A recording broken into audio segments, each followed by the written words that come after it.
Le Corbusier and his late work. By the 1950s and 60s, the orthodoxy of modernism started to break up.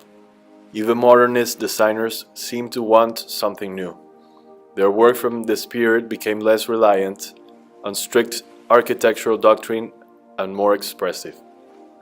Modernism was an anti-historical, supremely rational style that emerged in Europe.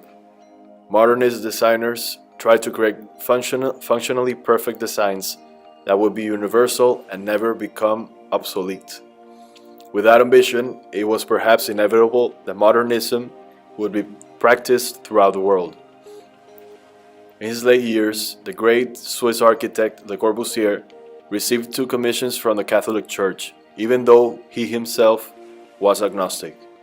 He designed the Church of Notre Dame at Ronchamp in 1950 to 1954, which was a replacement for a medieval chapel that had been destroyed by the Nazis. We can see a huge change in his style. The block-like formality of his earlier work has gone.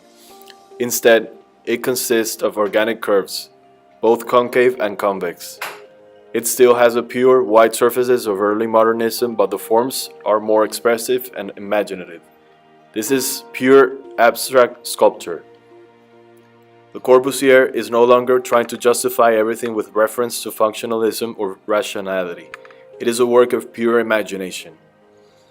He was probably influenced by the Surrealist painting, particularly the distorted forms of Salvador Dalí and others.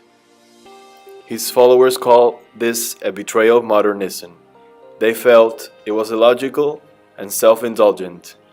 Le Corbusier himself never explained, and perhaps it is inexplicable, but perhaps that is a good thing.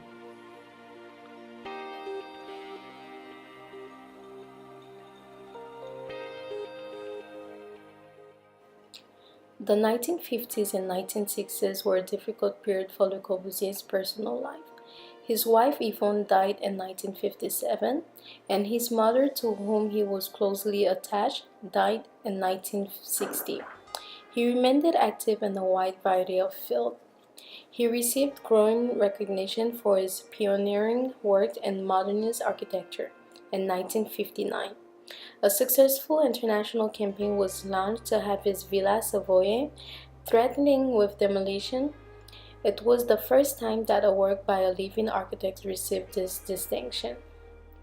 In 1962, and the same year as the dedication of the Palace of the Assembly in Chandigarh, the first retrospective exhibit on his work was held at the National Museum of Modern Art in Paris. In 1964, in a ceremony held in his atelier on the Rue Sèvres, he was awarded the Grand Cross of the Légion d'honneur by Culture Minister André Malraux.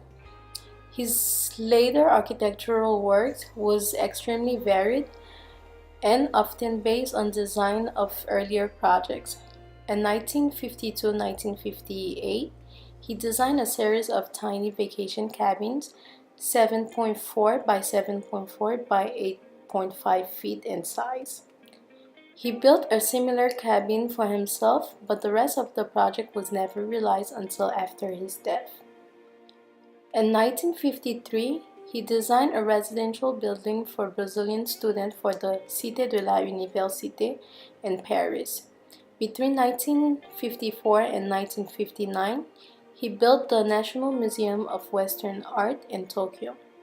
His other projects included a cultural center and stadium for the town of Firmini, where he had built his first housing project, and a stadium in Baghdad, Iraq. He also constructed 3 unity habitations, the first in Berlin, the second in Briey-en-Forêt, and the third one in Firmini. He built his only building in the United States, the Carpenter Center for the Visual Art in Cambridge, Massachusetts. At the time of his death in 1965, several projects were on the drawing board. The Church of St. Pierre in Firmini, a Palace of Congress for Strasbourg, and a hospital in Venice, which were never built. Le Corbusier designed an art gallery beside the lake in Zurich for gallery owner A.D. Weber in 1962-1967. Now called Le Centre Corbusier, it is one of his last finished works. Le Corbusier's buildings have been an inspiration in whatever country they have been constructed. He was also a prolific writer, and his books have been extremely influential.